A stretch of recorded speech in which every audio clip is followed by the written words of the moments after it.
We're done.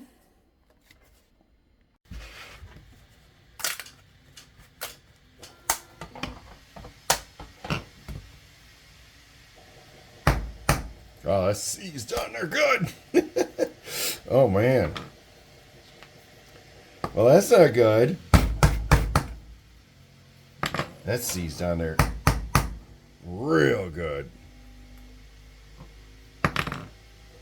Man, they're tight like a tiger. That's like horrible. I don't know if I should try scaling it up and see if it'd break loose or not. I think dimensions are a little too close on this one. I did not design this. It's off Maker World. I don't know if I should show who designed it, but it's a cool idea if it just worked. Fail!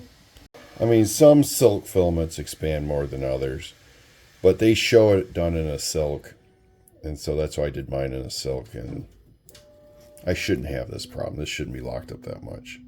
I mean, it's almost acting like it's one piece. There's no movement at all.